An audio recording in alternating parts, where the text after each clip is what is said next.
if you're the best ever at delivering this service, or your product is better than anything else, if you don't have any customers, it doesn't matter. And so a lot of time people go, they're only good at marketing, but their stuff is crap. I would never want to be that person. Mm-hmm. And that might be true. But the reality is they're dismissing someone that probably has a lot to teach them. There are people that are not creating any value, that are becoming incredibly wealthy. And then we see people that they might posthumously win the Nobel Prize, but they weren't known in their lifetime because they couldn't do it. And so I look up, and as a business person, I hope you got into this business, not just to make money, but to make an impact. This is an intro. Intro. Hustle and Flowchart with your boy, my boy, Matt Wolf and Joe Fier.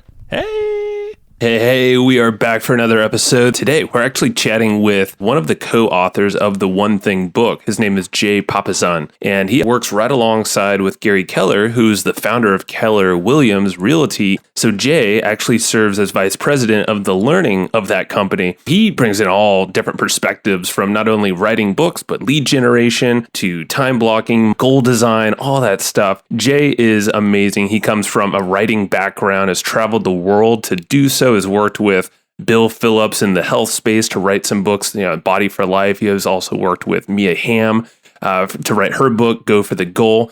But really, this is just going to be a fascinating conversation. Jay is an amazing guy, and you're going to get a ton from this. So let's not waste any time. We're going to take a bunch of notes for you. We always do. They are the action guides for each episode. So you can get those by going to flowchartgroup.com. We're making a little change. So when you join our Facebook group, you'll get the opportunity to get the notes for free. So just be quick. Make sure it's 2 weeks from the time this episode goes live.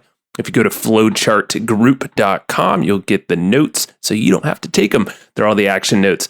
And then lastly, we have Ahrefs. So Ahrefs is our go-to SEO tool. Been using them for years, way before the sponsorship. And yeah, there's just so many ways to use Ahrefs. I love to dig in there and really look at the site audit. Actually, I was chatting with a friend the other day, a photographer, and I asked her, hey, how's business going? She's like, I'm crushing it right now because I started focusing on my SEO. She's been around for 10 years and just didn't focus on SEO, wasn't showing up for anything. She started putting a little bit of time into her on-page SEO, and then all of a sudden started climbing the ranks. And now is on the first page for a lot of terms. And I was like, you should check out Ahrefs, do a site audit, look for the opportunities. And there's all these different strategies that Ahrefs actually teaches you on their blog and on YouTube. And she's starting to do that, and she's already seen a ton of opportunities. And I was like, start plugging your competition in there. And she's like, oh my God, I could beat my competition. I'm like, well, yeah, because you could be smarter than your competition and just do tiny little tweaks to your existing website, and you can actually get monumental improvements and targeted free traffic. So she's doing it, and you can do that with Ahrefs because that's what she's using. That's what I suggested her to do, and it's working. Go try it out for yourself. If you go to ahrefs.com,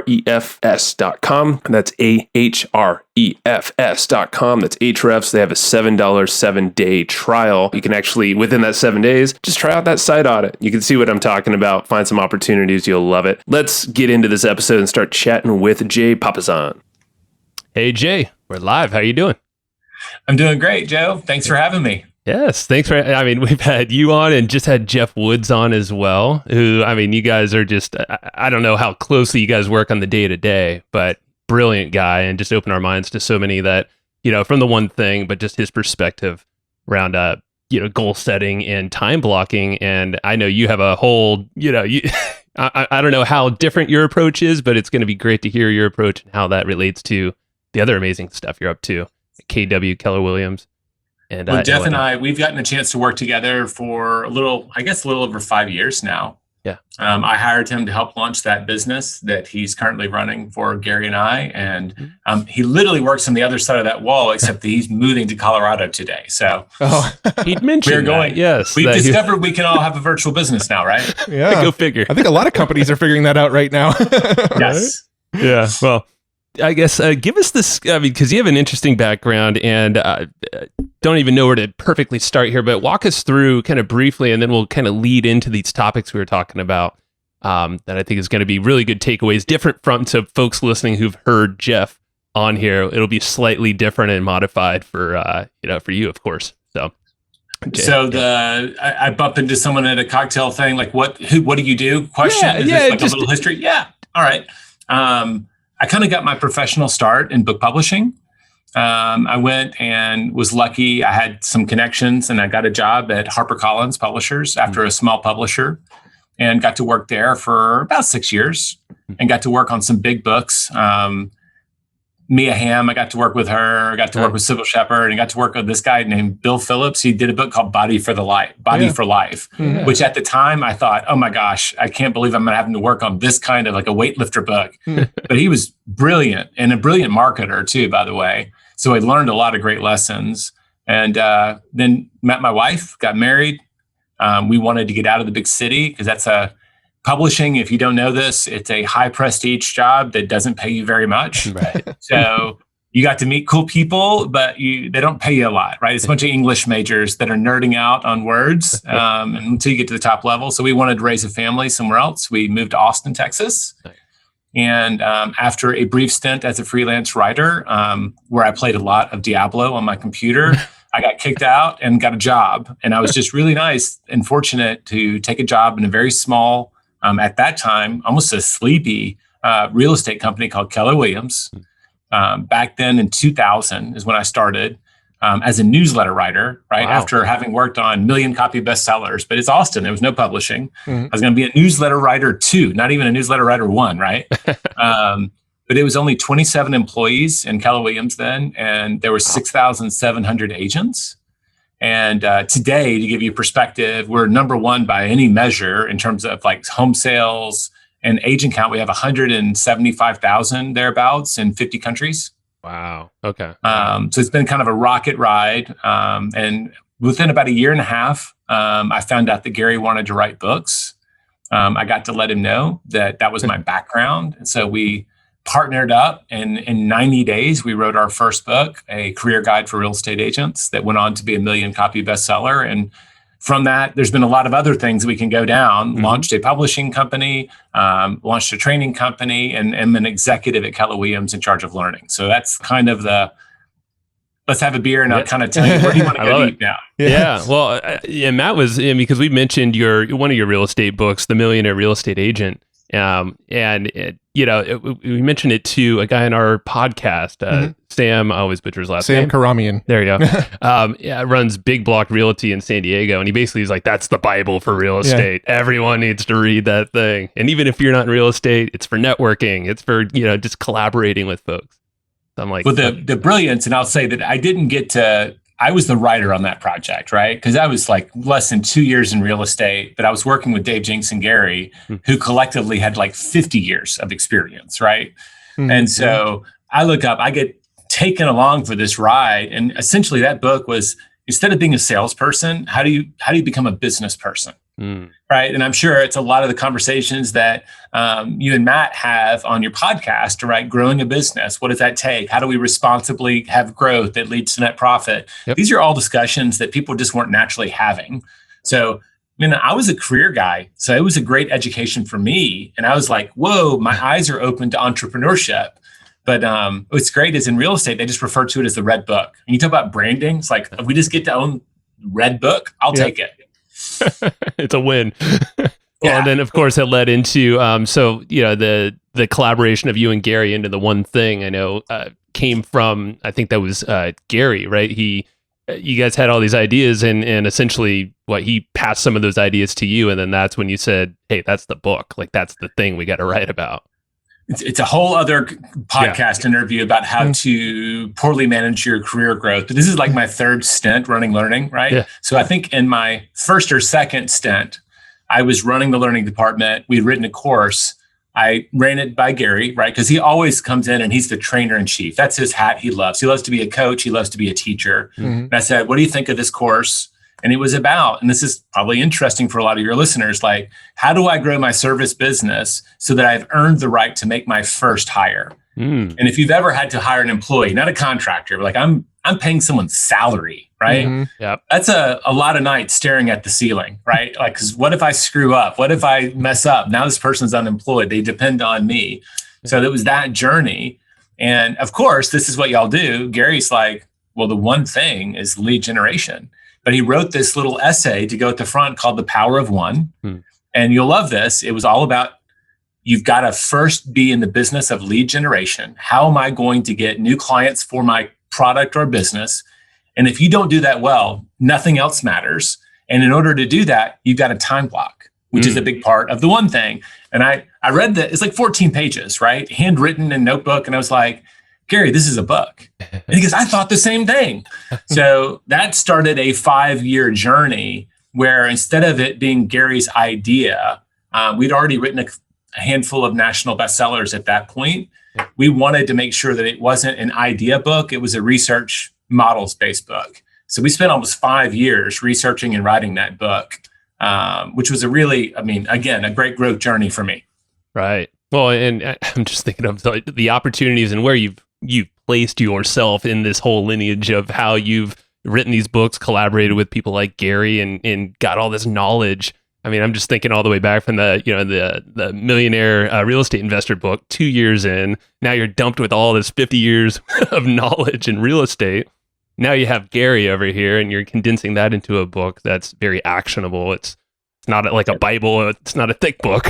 It's very easy to consume. I don't know whose office. Is that y'all's office, or is that somebody? Because I look at your bookshelf and I'm like, somebody's my kind of people. If I were to pan around in the back, I'm a learning junkie, right? Yep. And one of Gary's core philosophies is about being a learning-based individual, right? And that really means that you're just trying to be the best version of yourself. And the best teachers are often available 24 hours a day on my Kindle or in the library or in a bookstore. And now on podcast, right? You can get access to amazing ideas. I got lucky enough to work for a self-made billionaire, which is incredible, but we all have access to those conversations. And I'm a junkie. I'll just tell you, I'm a junkie at it. That's one of the reasons I never thought I'd work anywhere for 20 years. And here I am. Yeah. No, I've always said that my ideal job, if there was a career where all I got to do was sit around and learn all day, read books, listen to podcasts, watch YouTube videos on things that interested me, that's like my ideal career. I could do nothing but learn and be happy with my life. Yeah. It would be kind of engineered that with the podcast. Yeah. It sounds like it's a value y'all share. And it's something that I share with Gary, and Gary and I share with Jeff, that we just are, I don't want to say like self-improvement junkies, because we're also not fad surfing. We're not always jumping on the latest, greatest, whatever. But we're model builders. We're looking for, is there a timeless truth? Because a lot of times people say, well, I've reinvented the wheel. They've just given a new spin to something that was classic and old. Sure. Right. Yeah. It just go back in time and you'll find some hints. Yeah. Yeah. It doesn't mean there's nothing new created. It is truly rare though. And most innovations are incremental and not like super disruptive. So we can always be doing that to ourselves. And that's kind of the core of that whole journey. So researching and writing books, man. My poor kids, we were driving through, my wife's a real estate agent, and she's got a huge business, like 300 homes a year.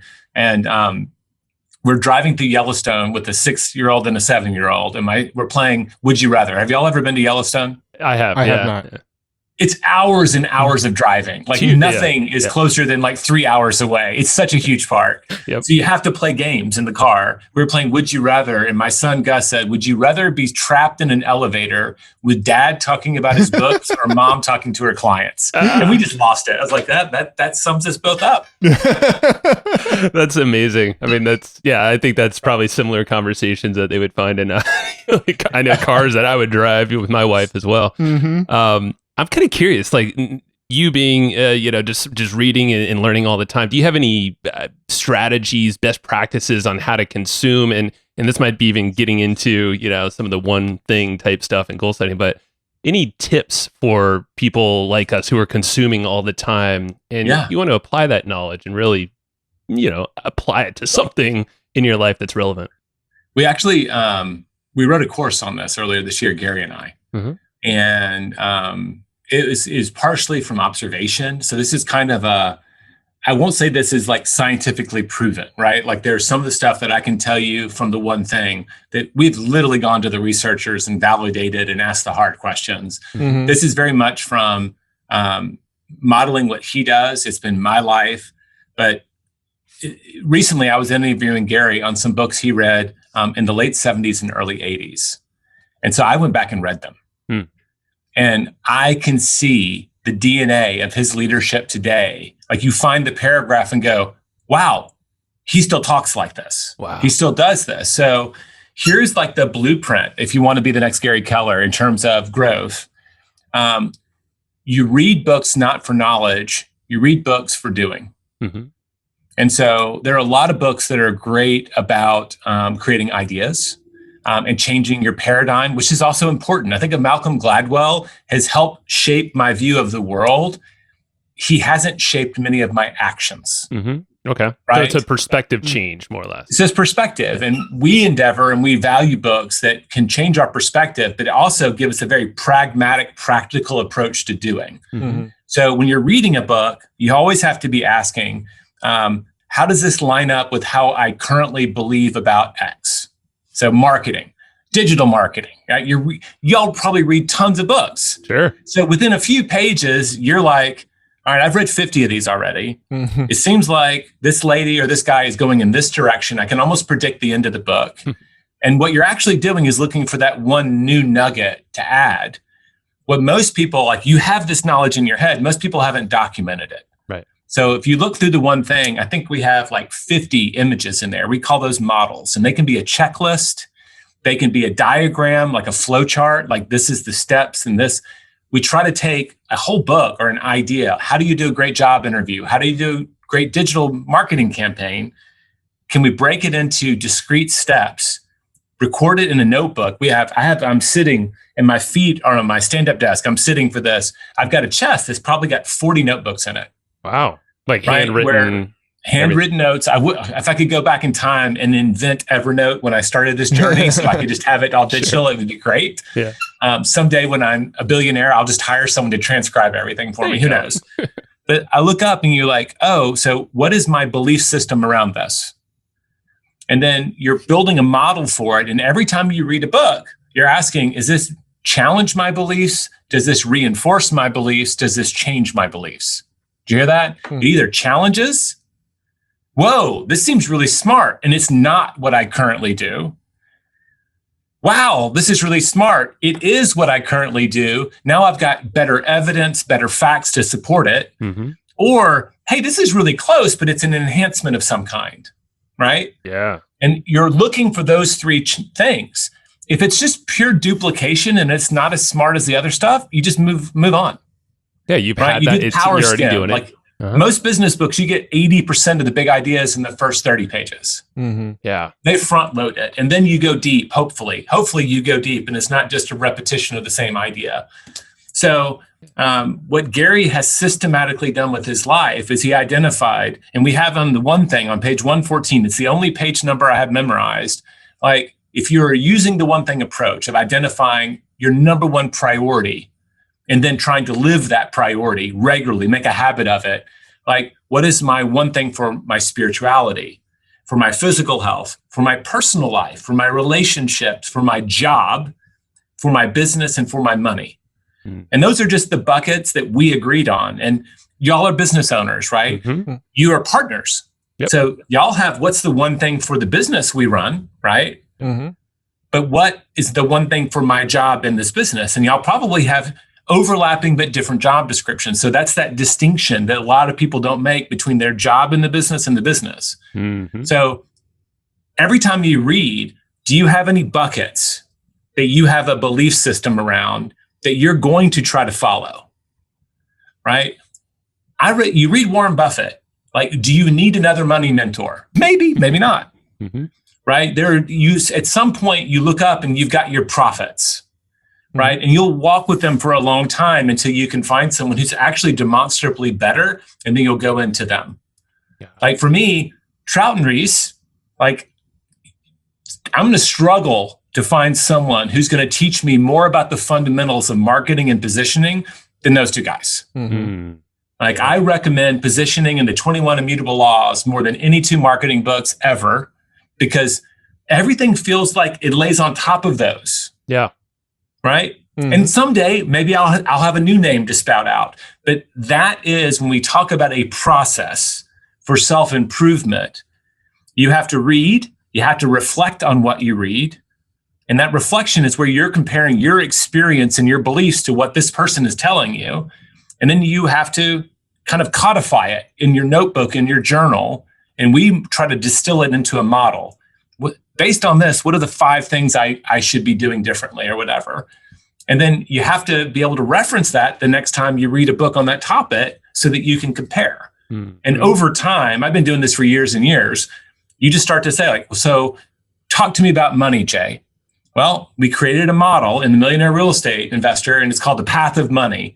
And nothing has explained it more simply than that. So I'll go back to that until something changes that perspective. And I read probably 5 books on finances and money every year, just as, hey, if you don't know about the laws of money, you won't hold on to it, even if you make it. Right. And I've seen that in real life. So that's one of the areas that I'm, as a business person, whether I'm an English French major, whether I enjoy it or not, I have to lean into it. So that's kind of a synopsis, right? We read with purpose. You're going to reflect, you're going to document, and then over time, you're going to trade or top grade those ideas. Does that make sense? Totally. Yeah. I love that. I think one sort of additional thing that I know I do with all the content that I consume is, for me, a big sort of important factor is to turn around and in some way reteach it, right? Either put it on a blog, put it on a podcast, get on a call with Joe and be like, hey, guess what I just learned? I need to tell you something. And like that sort of reteaching it is what makes it locked in for me. I agree with that 100%. And in my mind, I call that like the joke factor. If you hear a really great joke and you want to remember it, what do you have to do? You have to go tell it to like 5 people. That's right. Start practicing. Right? Yeah, but nothing. And I love that because that's like my passion is the training room, right? That's the group I'm privileged to lead at this time for the 3rd time in Keller-Williams. I'm passionate about either being in front of it or in it. But if you become the teacher, it forces you to organize the information at a higher level than you might for yourself, which is one of the best ways to learn. They always say that. It sounds cliche, but it is so true. So I salute you on that, Matt. That is absolutely true. And to combine with what you have, you've now distilled all this information into a simple model that's on one page, just very easy to, that could be sprinkled in any content anywhere, given to someone as like a, hey, you need a little help with this thing? I created a model for you. Here you go. And, it's easy to teach. You could break it down, simple to remember for everyone. I mean, combining both of those, it's kind of the perfect combination. And it gets more and more nuanced. In the beginning, it's really fundamental stuff. Like, do I understand in the terms of a diet, macros or calories or whatever that is? It can be really simple stuff. And people, they get intimidated when they talk to probably both of you about digital marketing because y'all been accumulating for so long. You have this amazing curse of knowledge. You don't even realize how sophisticated your thoughts appear, right? Very true. But that's what should be encouraging to people is that just means that kind of like the tortoise and the hare, you didn't get there overnight.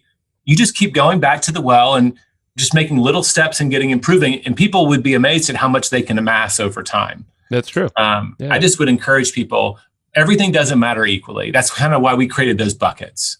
I want to have a rich spiritual life, right? I want to have good physical health because if I'm going to do really important stuff, I got to have energy to do it. Yeah. Right. Yeah. It's not going to be willpower, right? You can't keep pushing. Yeah. So you just look each of those buckets, right? Or whatever, they're meaningful. And, maybe cat videos are really important to you. Fine. Then read methodically about that and learn methodically about whatever that placeholder is, film, whatever.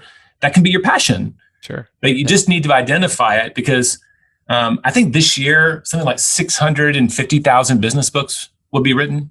Wow. Really? So just this year alone? Minimum of 350. I haven't checked on the numbers in about 40 years. But it goes up exponentially because of self-publishing, right? There are fewer and fewer borders between someone having an idea and sharing that idea. And now there's factories to help people do it. So I look up, and I'm a business author. I read about 45 books a year. I shoot for 50. I always fail. But the goal is 1 a week, thereabouts, with a couple of weeks off. And that keeps me honest. Yeah. And so I look up and I'm like, I could spend my whole lifetime reading 100 books a year, and I couldn't even read all of the business books this year. So I have to choose. I want to be an expert about a handful of things that matter to me. And I can also be entertained. About half the books I read are novels because that is my release. I just want to go imagine that I'm James Bond in my mind, or whatever that adventure novel is, or the mystery. I get to be Sherlock Holmes. Like, yeah, you need that too. But like about 25 are really methodical. I want to be a better person. Even if it's for a year, it would make a huge difference in your life. Just one a quarter, it would make a huge difference. I think if you tell I'm a little evangelistic now, like this is a passion thing. A little bit. If your kids listen to this interview, they would know they should probably be asking you about James Bond style video books that you read rather than all the business stuff that you do. Just note to them. I went through a James Rollins phase, and he like writes these adventure books or whatever. They sound good when you read them, but the first time I tried to listen to one on audiobook with my family, I started blushing. I was like, oh, this is really not good writing. That's a good point. You're probably picking it apart. Yeah.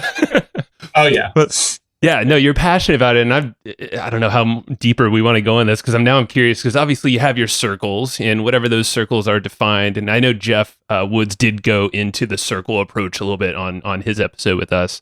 But I'm assuming, you're kind of looking at those circles and seeing where you maybe need to shore up something, maybe challenge some beliefs that you currently hold. And you're reflecting a lot, it sounds like. It's probably the bulk of your time. So here's a question. And documenting it. Have y'all read Principles? Did y'all read that huge bestseller? Yeah. And like you look at, there's a self-made billionaire, and he's doing the exact same thing that Gary does. He has organized the big ideas, and he has real strong feelings about it. And he was willing to put them on the line. Like he put it in a book. Oh, yeah. And so like I have an Evernote, and I started my own principles, and I have my notebooks. I've started making it digital now. But like, hey, like as a business person, I have to do contracts. And every time I'm signing a contract or negotiating a contract, why would I ever want to reinvent the wheel around something that important? So like I've started collecting, like what are the terms that matter to me? What are the best practices? Like what about partnerships? What matters in a partnership? And so you just start to realize these are a lot of times, if you haven't figured this out already, they're pain points. Yeah. I screwed up bad. It was really expensive or painful on some level. And therefore I have this strong motivation to get better, but I don't want to repeat the same mistakes. So you just find some way, a notebook, whatever, and just kind of like, okay, hey, like yesterday I was doing a podcast with one of our employees, and it was on values. And she was really struggling with the opening and struggling with the closing. And I've done a lot of training and done a lot of studying on how to be a better presenter. And I just said, I think you have bookend anxiety. I just made it up. And she's like, what do you mean by that? And I was like, I just wanted your attention. I just said, it's your opening and your closing. Every time we do a podcast, you struggle. And I just said, here's a framework for you. Because I had a framework. Like think about just doing these two things every time you start, and these two things every time you open. And make that your own. You can come up with your own twist. But if you're really struggling, I got to check these two boxes and you're going to be fine.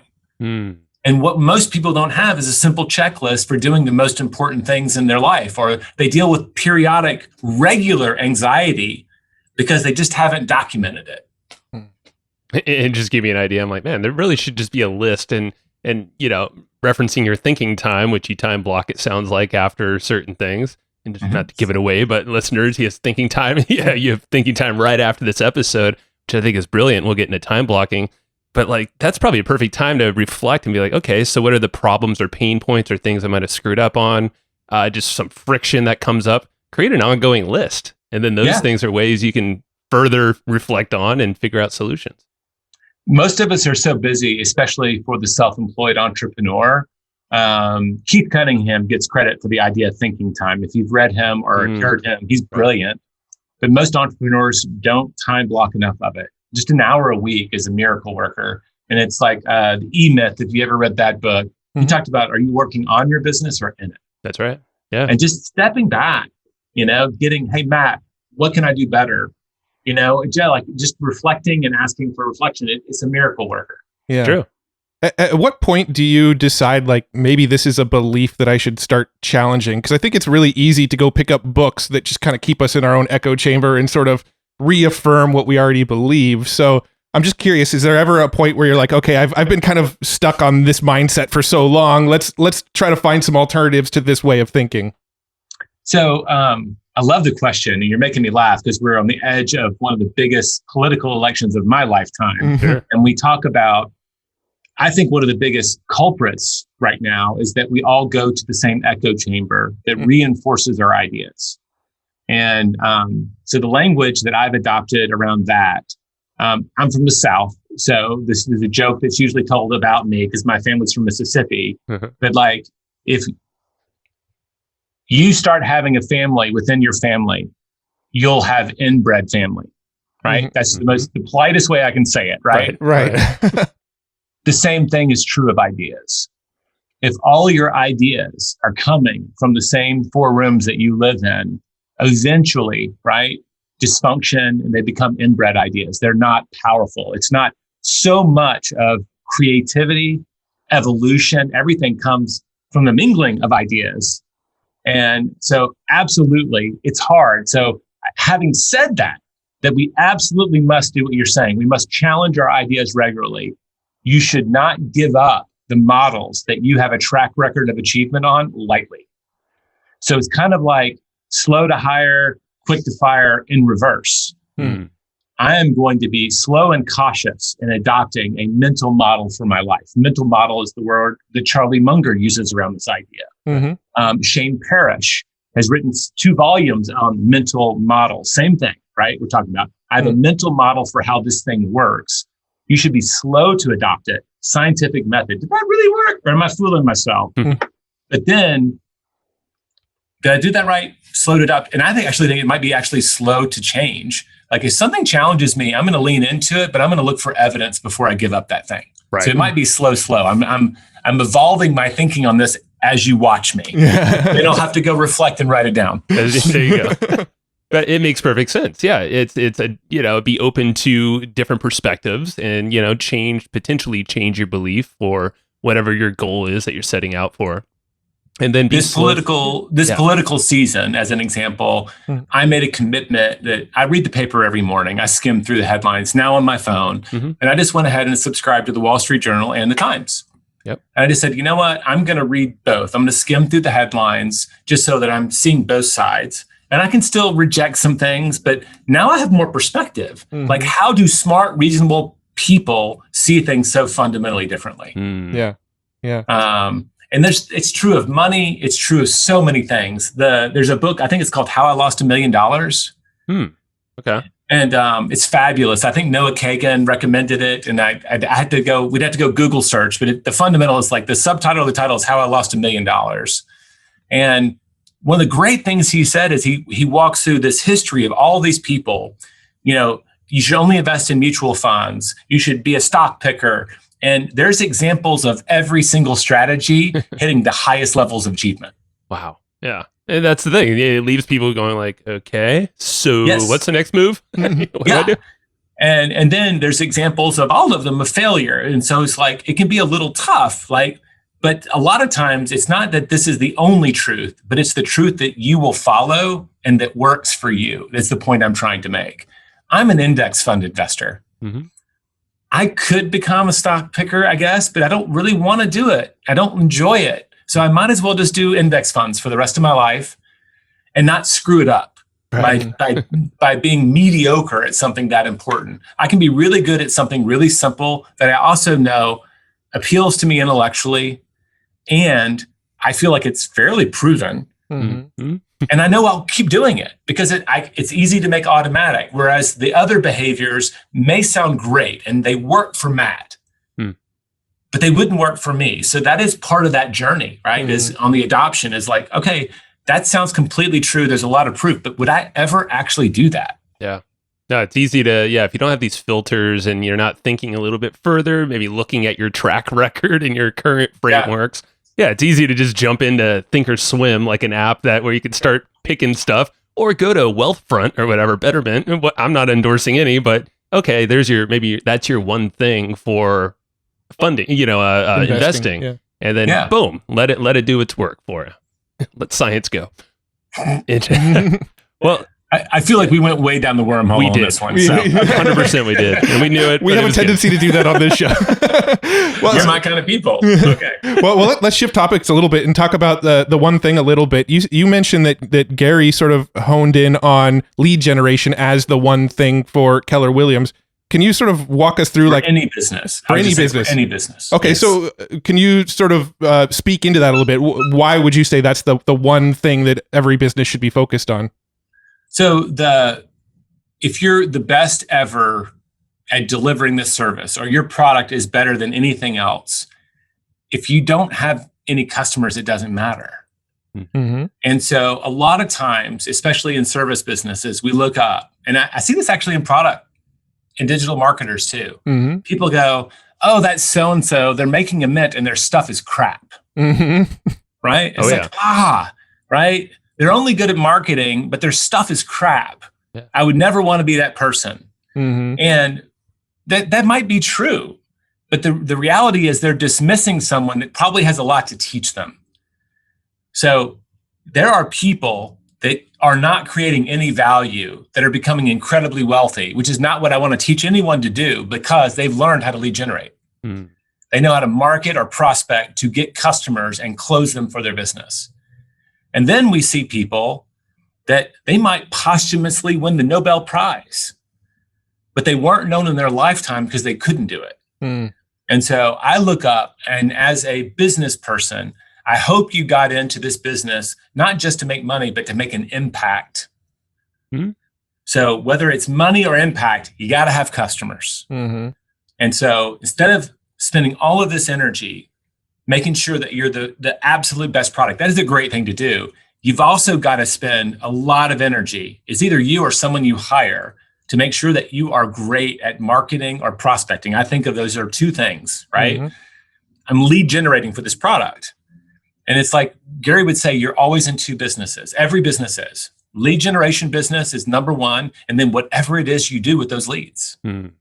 And the best to most timeless businesses are the ones that do both well. Mm.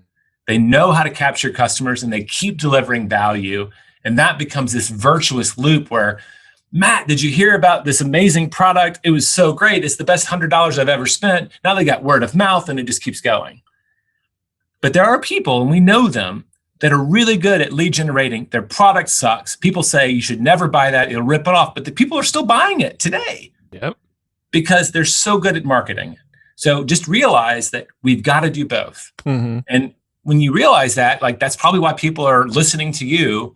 It is one of the most valuable skills in business. A lot of people are amazing technicians or artisans, and they've not been invested in learning this skill. So whether you're doing it for your business or someone else's, it is a highly valued skill to have. Absolutely. Yeah. Is there a point where, we're talking about those folks that are really good at lead gen? It's like they focused everything on that one thing in business. What's the point where, because maybe they just didn't think of, okay, I'm going to create a really good product, and maybe even follow up with those folks. Is there kind of like a turning point where you would suggest like, hey, maybe we should lean in over there on that part? Okay, so I addressed the reality. We all pictured some person when I kind of gave that example, right? The person who's great at lead generation that doesn't have not creating any real value in the world. Correct. So we all know that person. Hopefully everyone who's listening to this, it starts with an idea, right? The reason you became an entrepreneur was, I've got this idea to make the world better. I am solving a problem. And the people who make the most money are ultimately the people who solve the biggest problems. Right. That's just it. And I've got Reed Hastings, and I always misquote it. That's why I've got it taped on my wall, which I should have it where I could read it. Oh yeah, I see it. I think it's sideways. But you always want to be in the business of selling aspirin, not vitamins. Mm. I look at Matt's bookshelf, and I know that he probably takes supplements, right? Whether they're mental supplements or real supplements, because he's committed to being better. That is a very small minority of people that will buy something. Like I take my 1,000 milligrams or whatever of vitamin C. Mm-hmm. The only thing I can demonstratively tell you that's doing for me is making my pee really yellow. We'll do that. Yeah. But I believe in the science. But if I have a headache, I take a Tylenol or an aspirin, my headache goes away. Mm-hmm. Most of the world is driven by problem solving, the aspirin business. Mm-hmm. So like whenever I'm coaching my team, I'm just like, I love what you're selling. I love what you're selling. What problem are you solving? Mm. If you're not solving a problem, you're going to be on this hamster wheel forever. So I actually think that's where you start. That's not where you go back to. It has to start with this hypothesis that you have a problem we're solving, and now you have to go lead generate for it. And I'm sure you guys teach, right? And your model, I have a model for digital marketing in my mind, right? You target your audience, you come up with your message, you're then going to A/B test, right? What messages work before you refine and augment. Like, now I'm going to throw the money. I know it works. I'm going to throw the money at it. Right. Then I've got to capture and convert. Like, there's this process, whatever that is. We have to A/B test our own products. That's why in tech, they have a minimum viable product. Eventually, if you have those customers, you've solved some minimum viable problem, not product. Your customers in those conversations will help you evolve it, and it'll become a journey. I don't think anybody is going to be well served to go out. I mean, people get venture capital to do it, and they're going to gold plate their hypothesis through years of investment and then try to sell it. That's right. Well, what just happened with Quibi or whatever it was? Like, that was a $1.8 billion short video idea that just sank like a rock. Yeah. And those are brilliant people doing it, right? Happens a lot. Yeah. Yeah. Right. Yeah, it's interesting. So it's working backwards, really, and it's kind of like goal setting, right? You're kind of looking at the problem as a whole, and not only is that going to be in your messaging that attracts people, but it's fulfilling on that. What you're attracting them for is that solution, your product, service, whatever that is. That's the cycle, right? I mean, when we wrote the when we wrote the One Thing with our publisher, when we got to 1,000 reviews, I went on Mechanical Turk and I got someone to move every single review into a document so that we could analyze. And I wanted to compare 5-star reviews, which was about 85%, to the 1-star, which is like 5% or something. And it was so great. It's like, this is the end of the chain. At the end of the chain, you've delivered the service. Part of what goes all the way back to the marketing funnel is what's working, what's not working. And you got to market both. Like, I actually respond better to, Joe, this product is probably not for you if. Yeah. Because when I'm looking at reviews online, I'm looking for the 1-star reviews, because if they don't like it because the batteries don't last a long time, but I've got a lifetime supply of batteries, I'm like, that's not a problem for me. I'll buy it.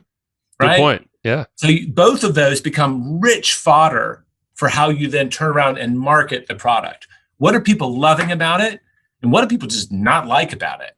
And if you gloss over the latter part, you actually end up with those really weird mixed reviews. I'd rather have a lot of 5-star and a few 1-star and nothing in between than a bunch of 3-star reviews that are muddled. There's no clarity there. Good point. Yeah, it's clarity on one side or the other, and you can just refine and solve more of those problems down there. It's kind of like NPS scores, and whenever you have a product net promoter score, I mean, same idea. Just survey your folks and then start, keep learning, always be learning. Yeah. That's a systematic way to always be learning. I love that you use that example. It's perfect because you're really getting the top people to just trumpet. It's working for them. And then below a certain threshold, you're getting what you need to know to make it better. That's it. Yeah. Yeah, we actually have a process when somebody joins our email list after a certain amount of days, something like, 2 weeks in or something, they actually get a survey emailed to them that asks them what they think about the podcast, what they don't like, what they do like, what we can do better. And that's just a constantly, everybody that goes through our system ends up seeing that survey. So there's just this constant feedback that we're getting on how to constantly improve the show, what kind of guests are working well, which kind of guests aren't working well. And we're just constantly course correcting. It's, I like the analogy of the ship. The ship's never going in a straight line. You're kind of going this way and then you course correct to the straight line and it veers off this way. We're just constantly course correcting to get to where we're trying to go. And I think that's a really smart way to approach it. I would agree. I love that y'all do that. Hopefully you don't get too many negative survey results from this podcast. We'll let you know right away for your next podcast. But Jay, you're uninvited in the future.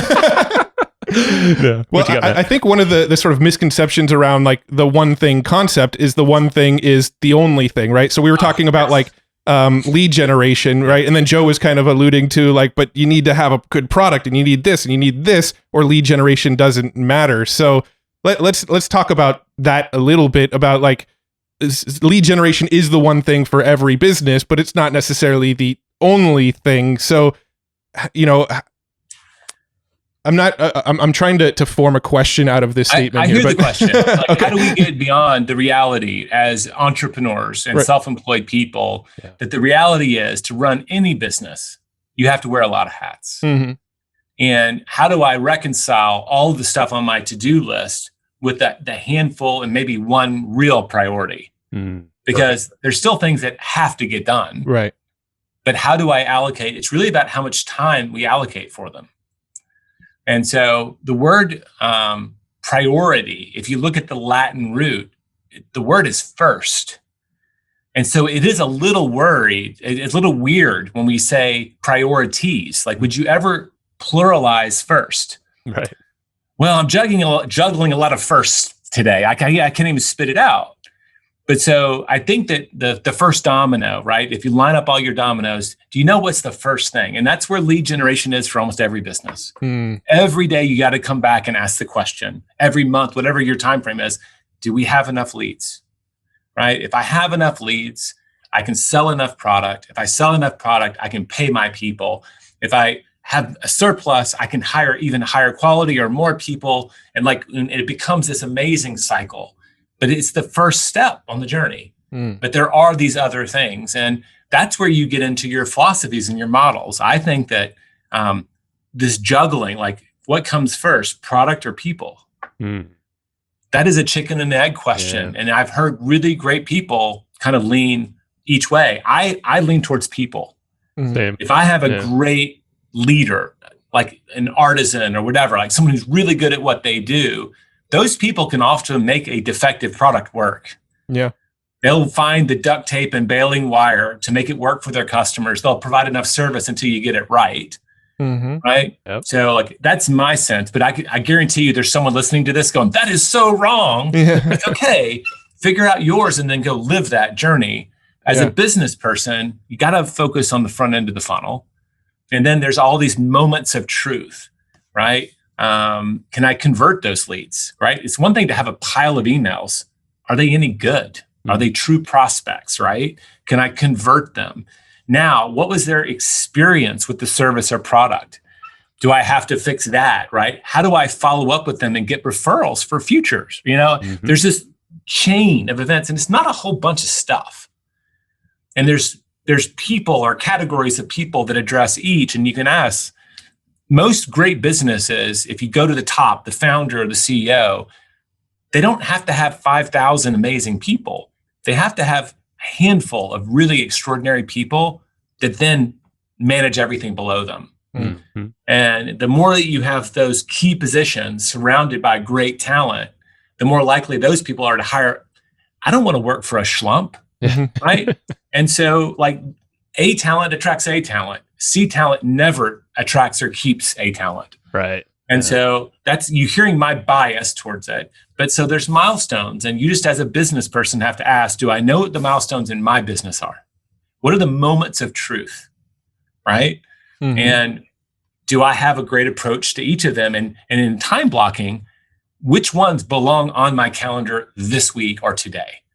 And then you just got to just live that calendar. About half of your day should be completely booked with those ongoing priorities. And because you're a business, if you book more than about 50%, you're going to be working all night, or you're not going to see your family or your kids.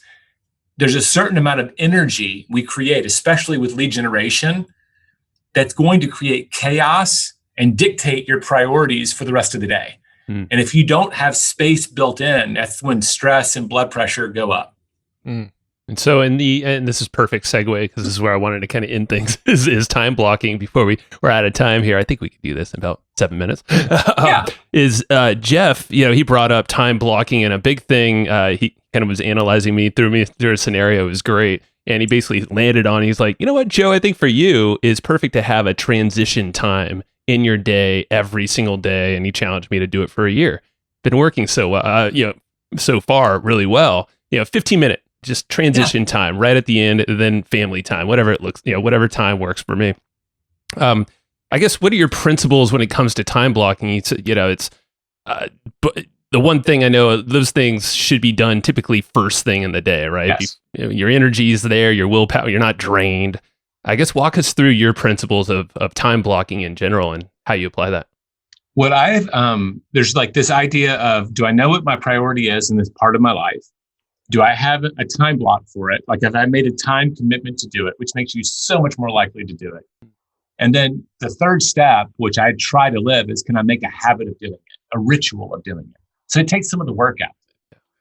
I remember reading about writers, and the real thing about writing is just kind of got to show up every day.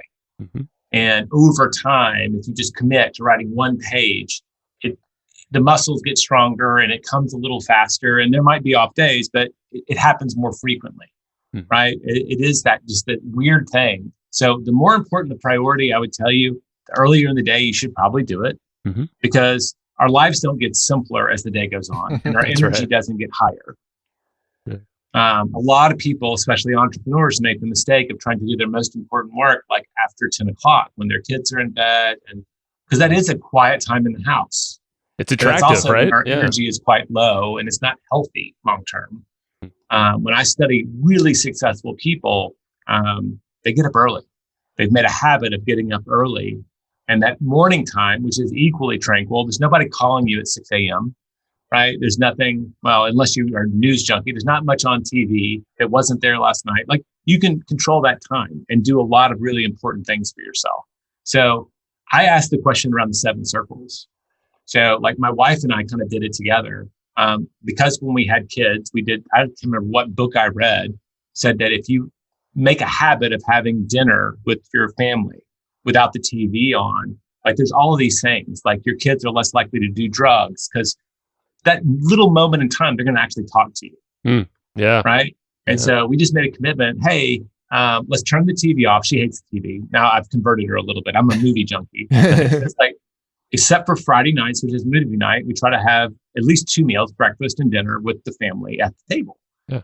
And we wanted to do a spiritual thing, which is, all right, so what's one thing we're all grateful for today? That was like you could pray for that, or you could just be grateful. That was like, what's our spiritual habit we want for ourselves and our kids? And we just went around those circles. And the exceptions are like, that's dinner. We're much more likely to have dinner together than breakfast more nights, because I have teenagers on the weekends. I don't see them till noon. Let's be honest, they're sleeping. I count on seeing them at dinner, not for breakfast. And my wife and I get up early. So like that's, we built it around the reality, not just everything in the morning, but like we do date night. So my number one relationship is my wife. And when we had kids 16 months apart, and we were struggling. One of them had colic. Our youngest daughter had colic. So it was really, if y'all have kids, you'll know that. It's like, it was tough on the marriage. Gary gave me advice, y'all should start doing date night. So as soon as we felt comfortable leaving him with the stranger, because we had no family in town, we started hiring a babysitter. In the beginning, we could only afford to do it a couple times a month, but we wanted to make it a ritual. It's date night. Well, for the last 10 years, I'm going to say maybe 11 or 12 now, I haven't actually done the math, we have date night on Wednesday nights because we couldn't get babysitters regularly, right? And I don't want to do date night in the morning. It's really important. So that's going to be at night because that's the nature of it. But other than those 2 habits, all the other ones are in the morning. We get a lot done. We get up probably between 5 and 5:30 every day. And it's not a hardship. We didn't start there. Yeah. Kids started training us to get up earlier because somebody had to have a, I'm there right now. And we just kept it. Yeah. And that morning time is when we read. It's when we exercise together. It's when I journal. I look at my goals in the morning before I go to work. Jeff has taught me this. If you can look at your goals, we have a thing called a 411, which he probably talked about. Yep, did, If you can look at your priorities before you open up your email and you make a habit of doing that, you'd be amazed how much better your days will go. Because now you know what you're supposed to say yes to before you get into everybody else's offers and asks. Yep.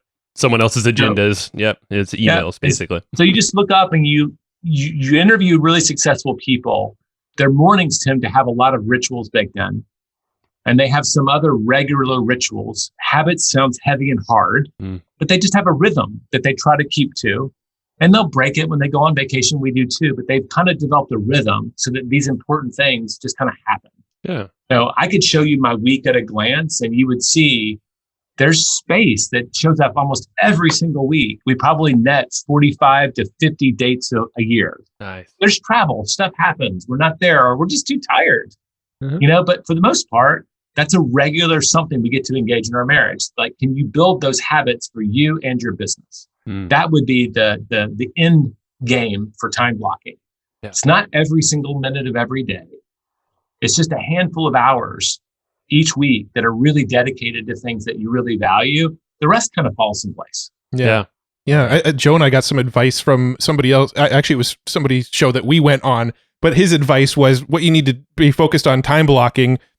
When he was, this is probably very tailored to us, so it may not be universal advice, but Sure. he basically said time block all the stuff that you love doing and then figure out how to make work around that stuff. So if you love going surfing, make sure that's on your calendar for as many times a week as you want to do surfing, and then fit work around that stuff. If you really like playing guitar, which is my case, I like to spend a little time playing music all the time block that into my day, and then figure out how my business works around the time blocks. And it kind of sounds like you have some similar philosophies there. Totally. Like it's a boulder in the stream, right? In the beginning, you have to work, but it then becomes a habit. And I remember I read a study. I used to be a smoker. And they said, it'll take you like 6 months to fully kick the addiction, but it might take as long as a year for people to stop offering you cigarettes. Oh, wow. Because their habit is thinking of Matt. I'm sorry, I'm picking on you because I'm just looking at you on the screen. Like, he's a smoker. Let's go have a smoke break. Even though that's no longer your identity. And so there's this thing, you train yourself and then you train the world.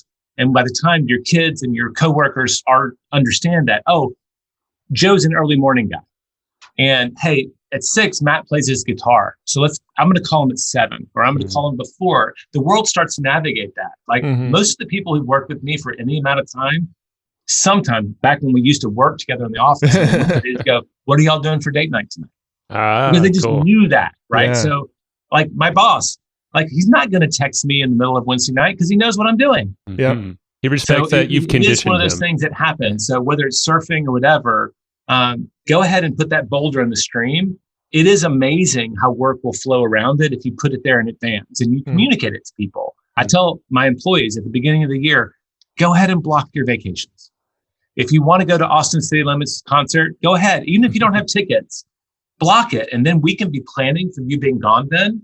But if you tell me 3 days before that you locked into tickets, and now you're giving me your job while you go to a concert, you're going to turn me into that boss that says, no friggin' way. That's right. Yeah. But if you put the boulder in the stream, it flows around it. When people don't do that, they end up with a laptop at beach, a guitar collecting dust in the corner, right? Those things. You've got to make time commitments, build habits, train yourself, and then train the world. I love that. Boulder in the stream. The perfect analogy. It's like apply it to everything. All right, Jay. I think we are 1 minute over. Pretty much achieved that. Nailed it. I know. Thank you so much, man. Where's the best way for folks to explore more with you? We've definitely with Jeff. We talked about the retreat, the virtual retreat. I think by the time this airs, it might be a little after. So sure, there's something else that's relevant. I would just say, if folks like what we're talking about, definitely go check out theonething.com with the number 1. There's all kinds of free resources. If you missed the retreat, my wife and I have been doing it. That's one of the boulders we started putting in the stream 14 years ago. And we've done it every year for 14 years and love it because we both run businesses and it's really hard to have a healthy relationship with all that chaos without making that investment. That said, my last name's Papasan, Jay Papasan. If you Google it, there's only one in the United States. They're going to find me on Facebook or Instagram or someplace. And that's really me. And I don't block a lot of time for those things, but I tend to play on Instagram when I'm bored because it's visual and I'm a word guy. So it feels like play. Yeah. And it doesn't feel like work. Whereas Facebook is a drag for me right now. Like, let's get at least through the political season before you ask me to meet you there. Right. Connect. And if I can help, I will. I love connecting with our readers. I love serving our people. That's what I'm in the business for. I want to create value in the world. And that's the ultimate payoff. Love it. Well, Jay, thank you very much, man. You gave us a lot to think about. So, no, we'll be thinking about that for a long time in our thinking time. I'll say the same to y'all. Joe, Matt, thank you for having me. Thank you for sharing me and Jeff previously with your audience. And thanks for doing what you do. I mean, for entrepreneurs, y'all are giving them wisdom around their number 1 thing in our belief system. So thank you. You're welcome, man. All right. We'll talk soon. Alrighty. Yes, sir. Dude. That was a fun interview. Yeah, I really enjoyed that conversation. I was a little concerned going into it that we would cover a lot of the same stuff that we talked about with Jeff Woods a couple weeks ago. Yeah. But we took it in totally different areas than I think even he was anticipating taking it. Jay did his research, which, Jay, if you're listening, thank you very much for doing your research. We prep our guests and tell a lot of these topics that, our audience are looking after. So definitely. And then we had a little chat to hopefully avoid any overlap. But there was a little overlap, and I think it was great because it took in different directions. So there's just so much to apply from the one thing, but also just everything else that we were chatting about with Jay. So, man, where do we start, Matt? What do you got? Takeaways? So for me, there's sort of two rabbit holes in my life right now that I've been going down like fairly heavily, right? Like when I have free time, this is the stuff I'm reading about, researching, listening to podcasts about, right? So one of them is like health and nutrition, right? I've been like really into it, listening to podcasts, watching YouTube videos, going down that rabbit hole. But the other one for me is knowledge management, like how to read better, how to be more effective with your reading, how to like regurgitate what you read, how to retain what you read, how to have actual digital systems to store the information that you're learning so that it's easily accessible later. Like this whole knowledge management rabbit hole is something that I've been obsessed with for probably like at least a year now, maybe a little longer. And so when we started talking about like how he consumes books and his processes of reading and basically locking in the knowledge, that was when I was like really sort of nerding out. I was like, and we started talking about like, okay, you can get into these, you can get into these like echo chambers where it's like, this is my belief around how this thing should work. And all you're going to do is read books that continually revalidate the thing that you already thought would work, but you're never really looking at alternate points of view. And I think to be sort of well-rounded as a person and to be well-rounded in your sort of knowledge base and the knowledge management that you're creating, you need to be pulling sources from all over the place, from all different backgrounds, from all different, walks of life to hear the different perspectives. Otherwise, you're just going to live in that echo chamber. And I really, and I know that was like actually quite a big discussion on this show, which none of us were anticipating actually having, but when we got into it, we're like, this is too good not to talk about. And there was a little bit of overlap, and that's a great takeaway. And that was one of my biggest ones too. Yeah, is reading, and then you're applying to the circles. Remember those circles he actually referenced, and this is the same exact thing where Jeff referenced page 114 of the one thing. So check that out to get a deeper dive into the circles and stuff. But yeah, you read for, that's where a lot of that stems from. What are your important things in life, the circles? And you can read for those. And I thought it was really cool with what you're talking about reading is everyone has beliefs. So, you don't want to you want to challenge those beliefs. And you're not always successful. A lot of these books and things that we read are just kind of saying the same things or in different words. And that's okay. It's always going to happen, even more so now with more content out there. But yeah, if you find something that challenges your beliefs, then you have something to reflect on and kind of go deeper on and possibly, change your perception and your actions. That was really cool. So let's see here on that point. Yeah, we went down so many. So one more thing on that same point, right? So when I can't remember if this was when we interviewed Marks on our show, one of the multiple times he was on our show, or when we went on Mark's Acosta Rubio's podcast.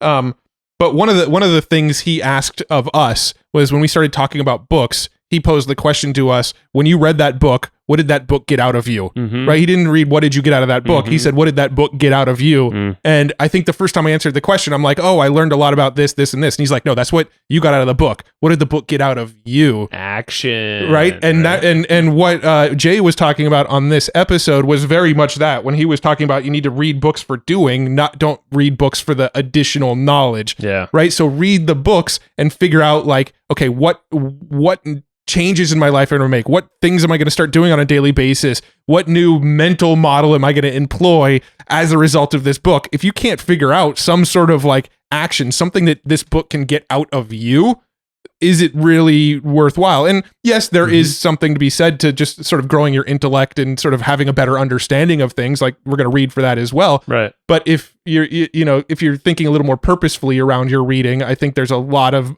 benefits to that. And I think it's also very beneficial to sort of cut books that aren't serving you pretty quickly, right? If you get a couple chapters in and you're like, I'm not getting any value in the first few chapters, ditch it and move on to another one. And he just said, he was saying that, most of it's in the first 30 pages. Yeah. Something like that. So like if something catches you there, then keep going. But if you really don't have something new and novel that's going to challenge a belief or whatever you're setting out to get from, or what that book is going to get from you, then maybe it's not worth reading, or it could be a skimmer, I think is what he said. One of the big takeaways, and this relates to the reading, but also other things, is reflection time and just that thinking time.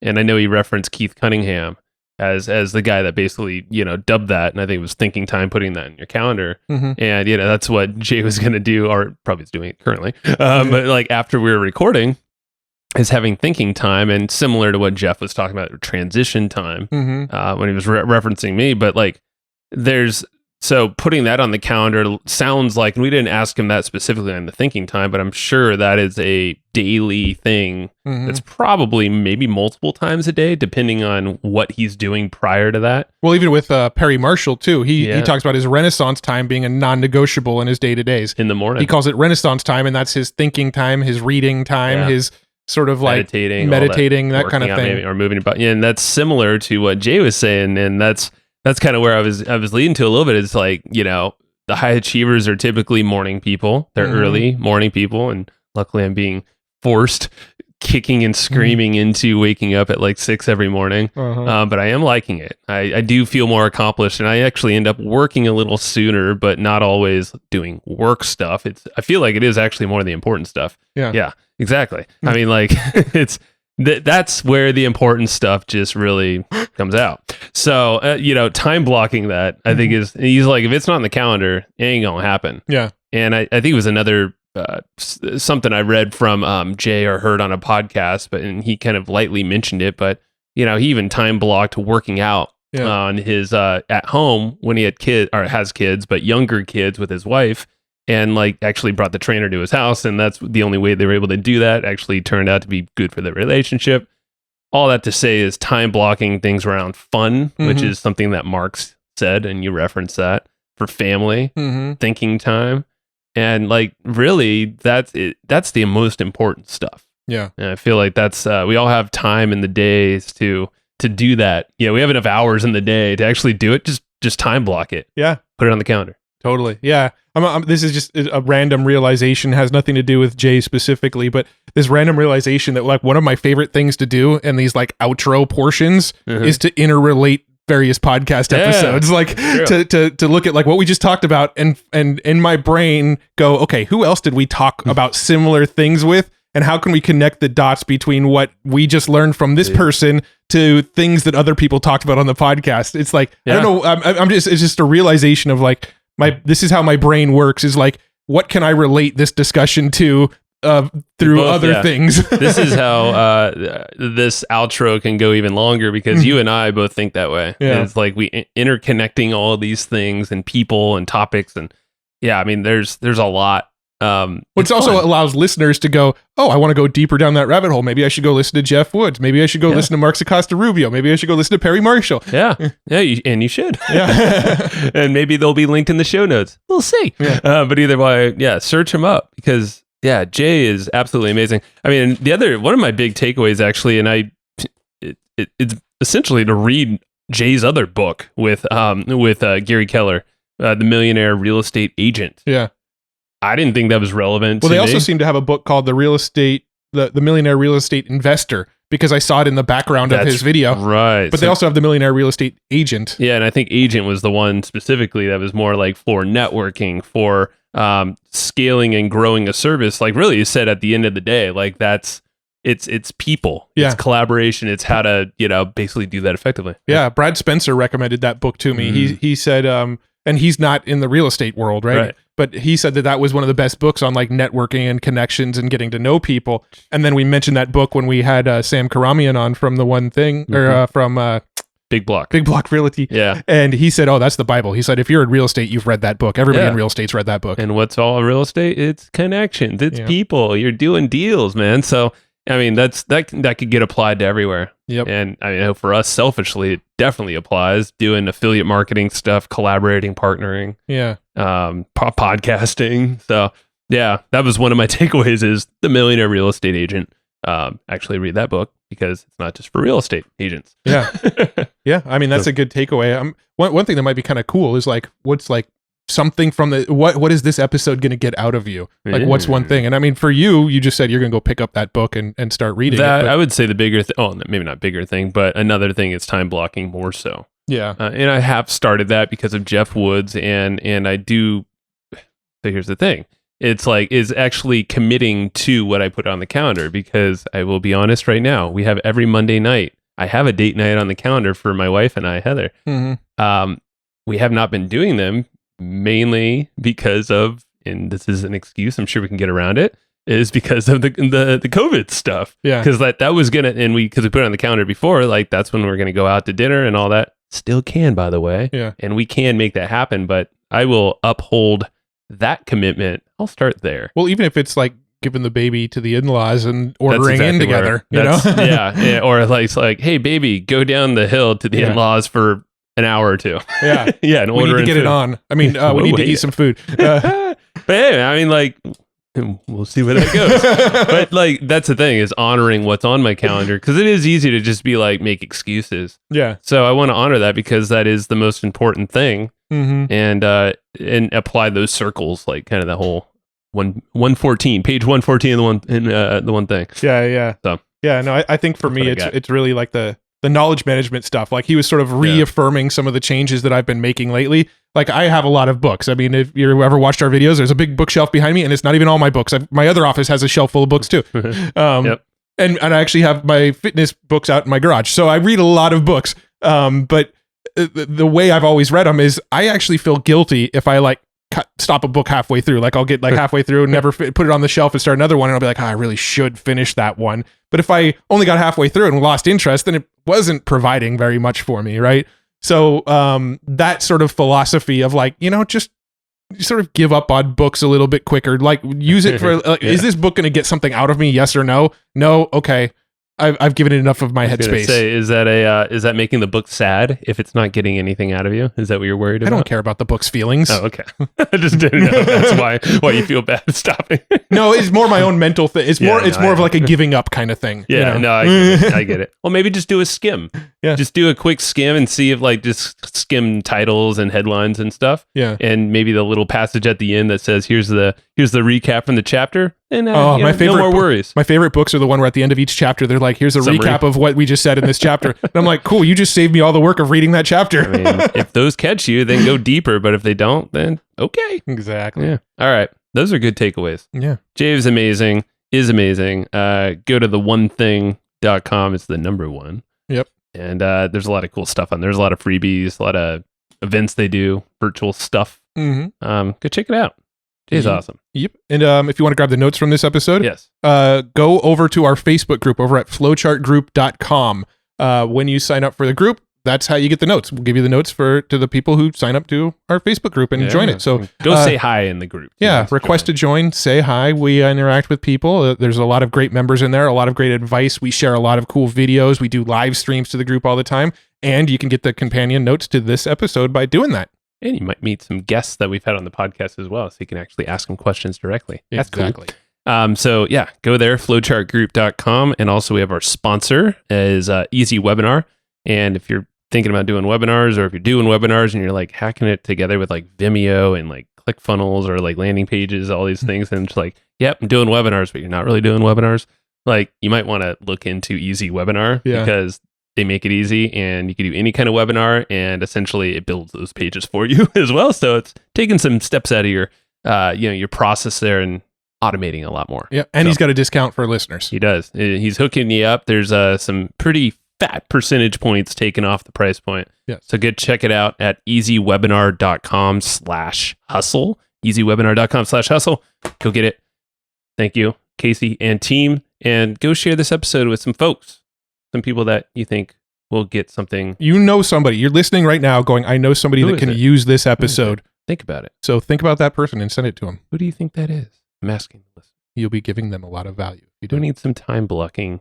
Who needs a little bit of who's a little scattered feeling, but feels like they need to get a little further? That's the person. Yeah. Or if they like going down the knowledge management rabbit hole, Sure. like I do, then this to them as well. Thanks, everybody, for listening to this episode of the Hustle and Flowchart podcast. Before taking the time to listen, we want to give you something a little bit special. Every single episode that we do, we actually have somebody on our team take notes. We basically have a Cliff's Notes version of every episode where you can go and find all of the tips and tactics that they laid out, all of the resources that they laid out, all the good stuff from this episode. We actually have a nice simple notes version that you can find on our website. So go to evergreenprofits.com, find this episode that you just listened to, and give us your email address and we'll send you the notes. Thanks for listening. Go get it.